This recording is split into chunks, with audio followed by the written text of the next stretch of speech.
How you doing, everyone? Welcome back. Now, I would love to be outside on a beautiful day like today. I really do love recording outside. The reason I'm not, though, is because my neighbors, well, they're out there making one of the best noises that you could ever hear in your life. And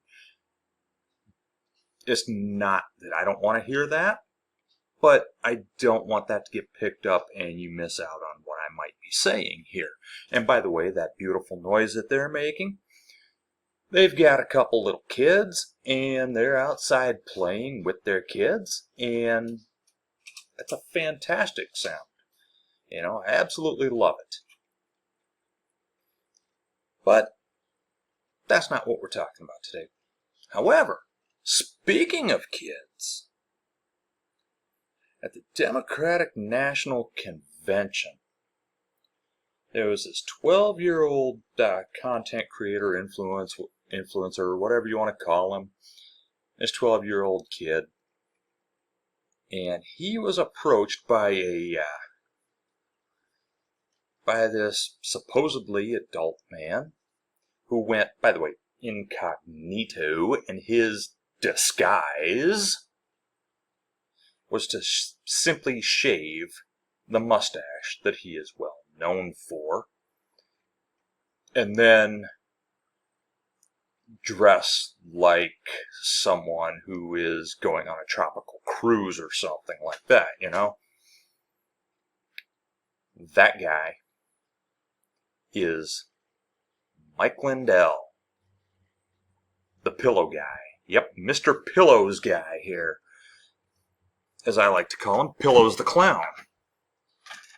Anyway, Mr. Lindell approaches this kid, 12-year-old content creator. I believe the kid's name was Noah.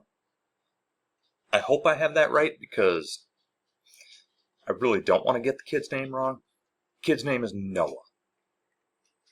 I'm 90% certain of that. He's from Georgia. And Lindell got up in this kid's face, yelling at him about, all the fraud that there was in Georgia in 2020. And, he's got proof of it, and this judge has said this, and, the kid's asking for sources. A journalistic integrity here on the part of this kid. He's asking for sources. He wants to know the information. And Mike Lindell won't give him the name of the judge or the name of the candidate that he's talking about here. And this kid, just absolutely brilliant, asking, what's your source? What's your source? Name your source. And when he won't do it, this kid, I busted when I heard this one. So your source is trust me, bro? That's hilarious.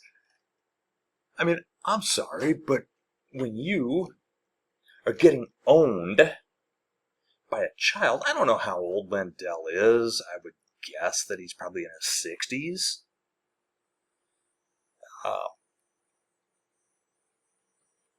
And he's getting owned by a 12-year-old child? And then, when this kid decided that,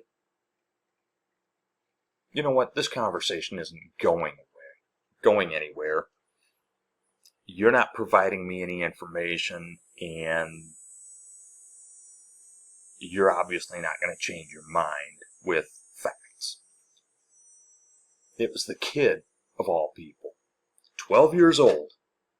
Now, I remember when I was 12 years old, I did not have this kind of maturity. I don't think any of us really did. 12-year-old kid decides, you know what, we're not going anywhere. I'm going to move on. You do you have a good life. I'm going to be the adult and walk away.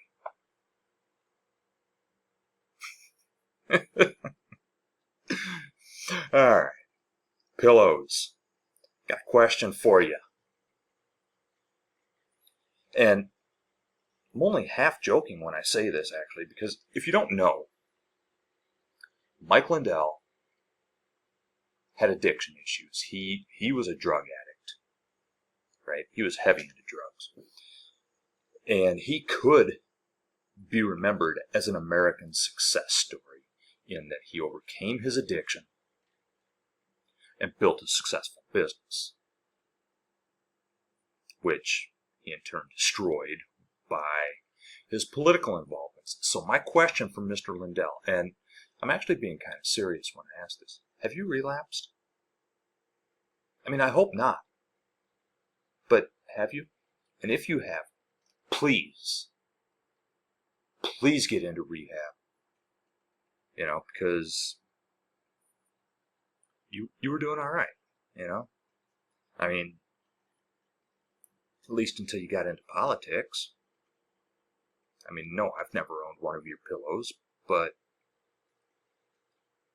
you know, a lot of people have. Everybody knew you from the commercial.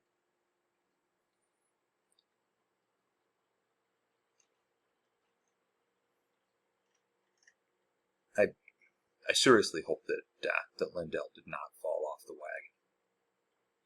I've been thinking for maybe a year or two that maybe he has, and I want to be wrong on that. I really do.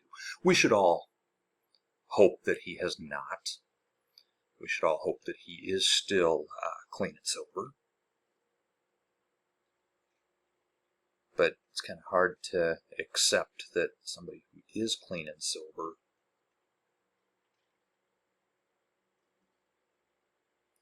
could be the way he is.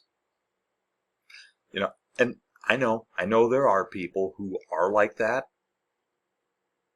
without ever having taken drugs, right? And I mean, I don't know. So Mike, I know you're not going to see this. I mean, I hope you do. But if you fell off the wagon, get back on. All right? But if you're still clean and sober, you might want to reassess some of the choices that you've been making lately.